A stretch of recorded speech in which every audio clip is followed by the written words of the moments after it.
Please join me in welcoming Secretary Rubio, Foreign Minister Wagner, and Foreign Minister Drcongo.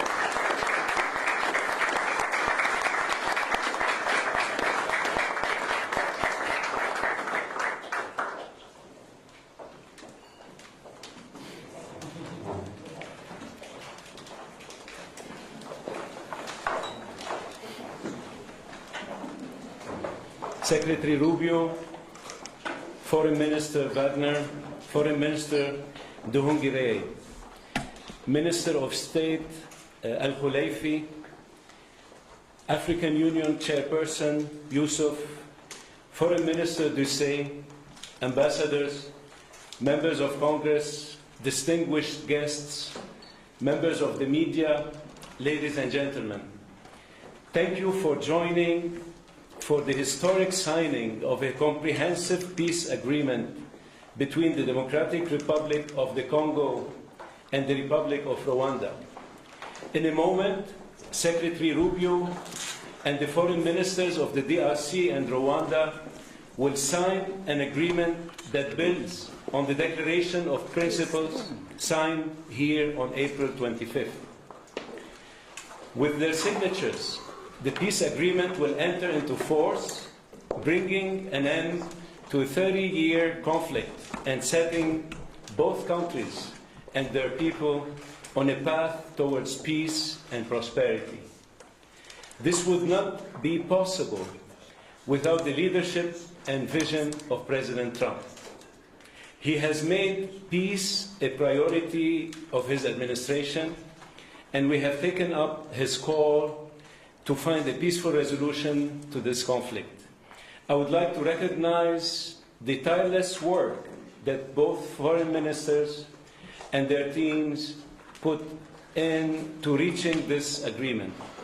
I would also like to recognize the partnership from the government of Qatar, who is driving towards a parallel agreement between the government of the DRC and the M23 armed group. In addition, I would like to acknowledge that the work done under the auspices of the African Union was critical for reaching this agreement. We look forward to coordinating with the AU chairperson and Togolese president, who is serving as the AU facilitator, to ensure implementation of the agreement. Finally, I would like to recognize the team here at the Department of State who facilitated the discussions and helped guide both sides towards this agreement. I will now turn to Secretary Rubio for opening remarks. Thank you, and I'm honored all of you are here today. I'm honored to be joined by my counterparts from the Democratic Republic of Congo and from Rwanda, and the hard work you both put in to make this happen. This was not easy. And there's still work to be done, obviously, in terms of implementation, but we're very honored you're both here. It's been an honor to work with both of you. We have a lot of people to thank. Obviously, the great team here at the Department of State who did a great job. Mr. Bulos, who did a phenomenal job. He's been on the job now about 10 weeks, and he's jumped all over this and really worked it hard, and you did a great job. And we are grateful to you for all of your work. Obviously, this could not have happened without such close friends and partners in the African Union and in Qatar, who we're working a lot lately with Qatar. We're doing a lot of things with you guys, and you've been very instrumental in the African Union. Without you, this couldn't have happened. I mean, you may put everybody together. I do want to recognize my what I say former colleagues. It wasn't 6 months ago. I was still a senator, but they're here now. Senators Rounds and Risch. Senator Risch is the chairman of the Foreign Relations Committee and a very close friend of mine, and he's obviously watched this issue very closely. He's made it a priority. And Senator Rounds, who's been talking to me about this before I was even nominated to the position and even during the nomination process. And we have others who are not able to make it today that I also want to recognize, Senator Coons and Booker. There's been a lot of interest in this, and we're grateful to all of them. They were invited, but I guess you know, there's stuff going on in the Senate, as you know. And but we're grateful that both of you are here, and it's instrumental. This is you know, an important moment after 30 years of war. President Trump is a president of peace. He really does want peace. He prioritizes it above all else. We saw his intervention in the conflict between India and Pakistan.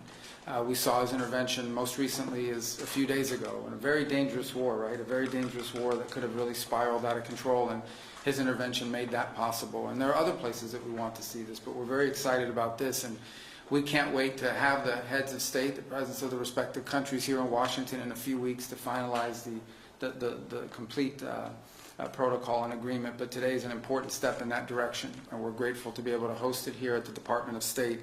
And just thinking, we think sometimes about peace. It's not just about ending wars. And it's not just about saving lives. It's about allowing people to live. It's about allowing people to now have dreams and hopes for a better life, for prosperity, for economic opportunity, for family reunification, for all the things that make life worth living. Those things become impossible when there's war and when there's conflict. So we're grateful to have played the role we've played. We acknowledge and recognize there's still more work to be done. But we thank you all very much for being a part of this historic and important day. This is really why I wanted this job, or why I embraced this job so much, is moments like this. This is, in essence, the Department of State is really the Department of Peace. It's designed to bring people together, both in our relations with other countries, but to the extent we can use the stature and the influence of the United States to bring others together. It makes the world a better place. And I honestly believe that when there's peace in the world among friends who may have disagreements and conflict, it does help America. It does help make America stronger and safer and more prosperous. It gives us partners we can do business with, and partners that we can work with to address insecurity and threats to our national security and to our collective national security. So we are grateful to both of you. I know how hard this was and how much work went into it, and we know there's more work to be done. But we are grateful to have you here today. We're honored to be a part of this. We're excited to be a part of it. And again, I do want to thank everyone here in our Africa Bureau and at the Department of State. And once again, our superstar there, Mr. Bulos. What do you want to do next after you're done this? Sudan. Yeah, very important. Actually, very, very important. And you're very involved in that as well. So what are you guys doing this week in Qatar? You guys want to work with Ramadan? We are grateful to all of you. Thank you. Thank you. Thank you, Mr. Secretary. I now turn to the Foreign Minister of Rwanda for remarks. Thank you. Secretary of State Marco Rubio, Minister Therese Kaipamba-Wagner, Chairperson of the African Union Commission, Mahmoud Yusuf, Minister of State Mohamed Ali Koulaifi of Qatar, my colleague, Minister of Foreign Affairs of Togo, Robert Dussé, Senators, dear colleagues, good afternoon. Let me begin by expressing our sincere appreciation to President Donald Trump for his personal engagement in facilitating this historic agreement. We also extend our gratitude to the Secretary of State, Marco Rubio, Special Advisor Masad Boulos, and the entire State Department team. Your dedication has been indispensable. This agreement is the product of months of coordinated efforts by multiple actors. It is very important to note that the State of Qatar has played an absolutely central role. Indeed, the opening, which led to today's agreement, began in Doha. We will lend our full support in the weeks ahead to Qatar's mediation efforts, led by Minister of State Mohamed Al Koulaifi, to secure a peace agreement between the DRC government and the AFC M23. This process is already well underway. Today's agreement also builds on the African-led peace initiatives, which are ably led by the African Union Facilitator, President Faure Gnassingbé of Togo. The heart of this peace agreement is the decision to establish a standing joint security coordination mechanism between DRC and Rwanda. The first order of business is to begin implementing of the concept of operations for the neutralization of the FDLR, to be accompanied by a lifting of Rwanda's defensive measures. This is grounded in the commitment made here for an irreversible and verifiable end to state support for FDLR and associated militias. That is the bedrock of peace and security in our region. FDLR is no ordinary militia. It is the remnant of the forces which committed the genocide against the Tutsi in 1994, in which 1 million people were killed. With this agreement, we also committed to facilitate the return of refugees in our respective territories of the UNHCR. Creating the conditions for the safe and dignified return of refugees is vital to achieve lasting peace. We also took to enhance economic cooperation, including with American companies and investors. Shared growth and cross-border cooperation will unlock tangible dividends for both our countries. We must acknowledge that there is a great deal of uncertainty in our region and beyond, because many previous agreements have not been implemented, and there is no doubt that the road ahead will not be easy. But with the continued support of the United States and other partners, we believe that a turning point has been reached. Rwanda stands ready to work with the DRC to deliver on our joint commitments. To conclude, allow me to once again express Rwanda's appreciation to all who have contributed to this milestone. Thank you.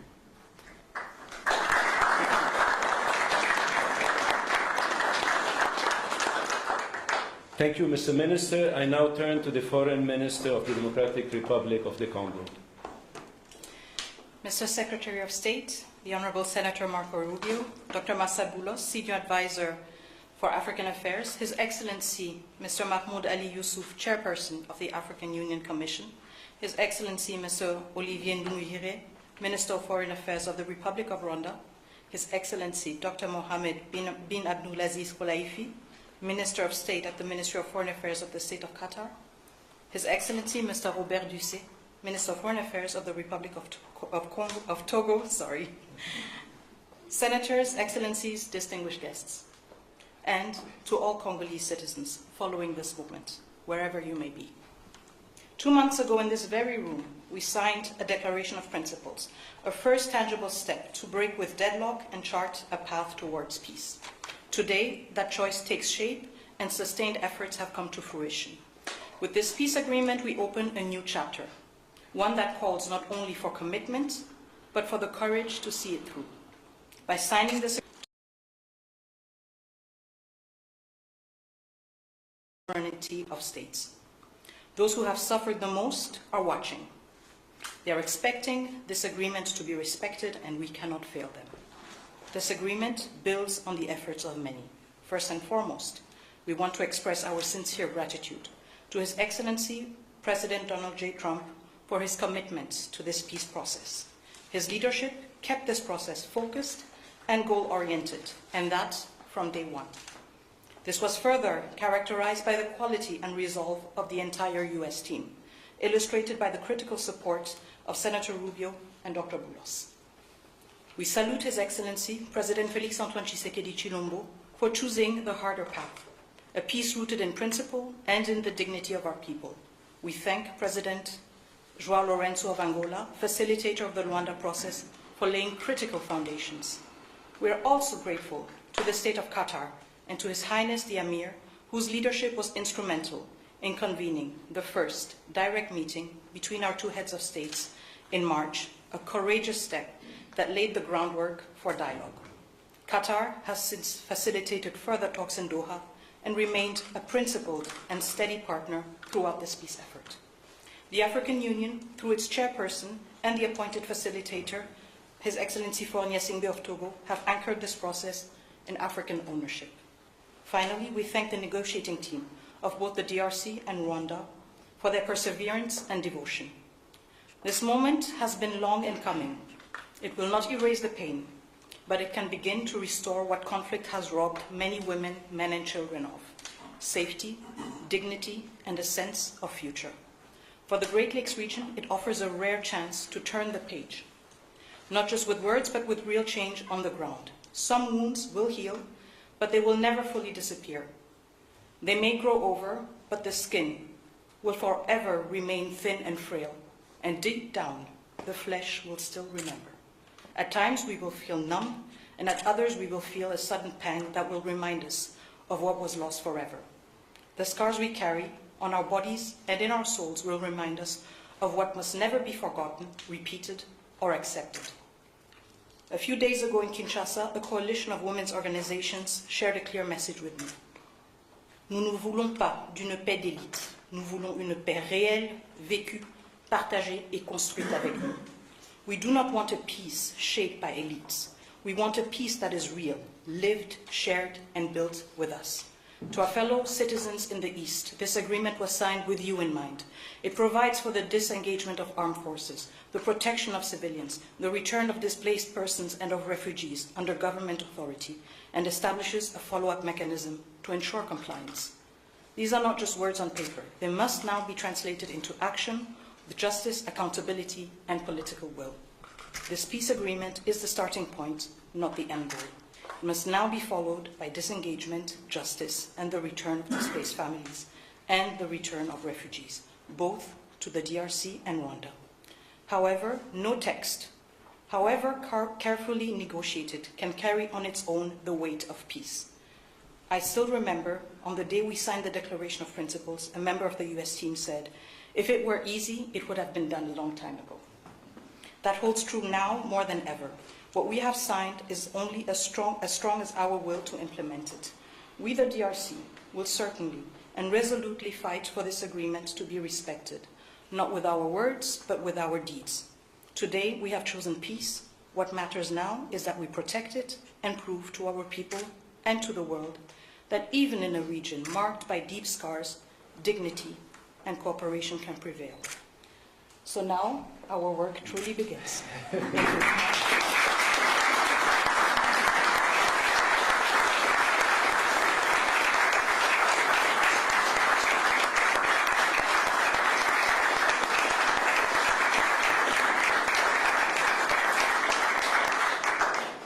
Thank you, Madam Minister. It's now my honor to invite the parties to sign the peace agreement to be witnessed by Secretary Rubio.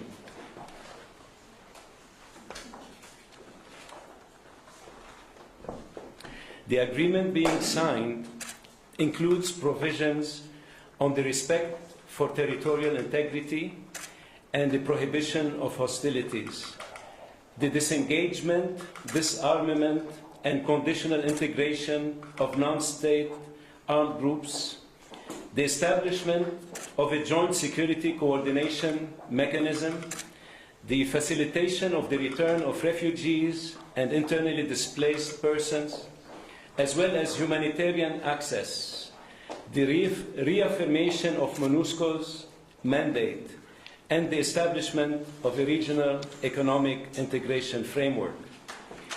The agreement also includes an annex on the functioning of the Joint Security Coordination Mechanism and the full text of the concept of operations of the Harmonized Plan for the Neutralization of the FDLR and disengagement of forces / lifting of defensive measures by Rwanda, which was agreed to under the auspices of the Luanda process on October 31st, 2024, and adopted by the foreign ministers on November 25, 2024.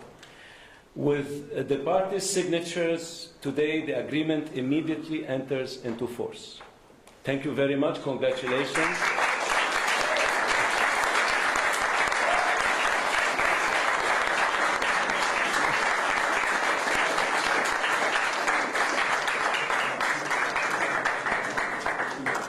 This concludes the proceedings.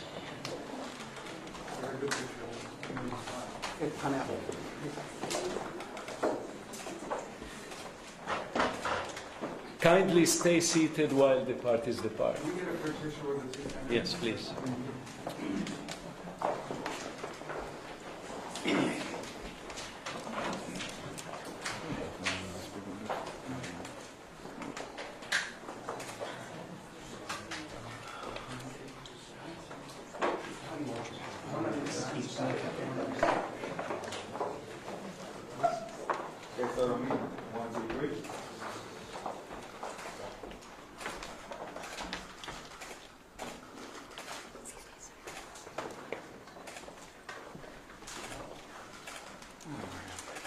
I can't hold my tongue again that long. I can't hold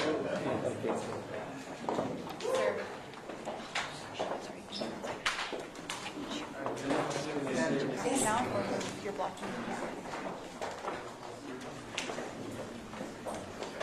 Okay, so I mean, 1, 2, 3.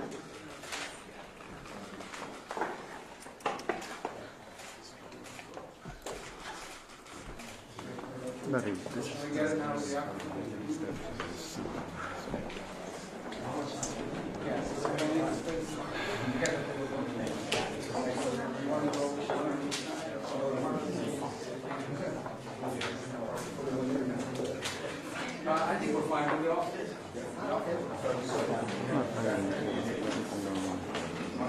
One, two, three.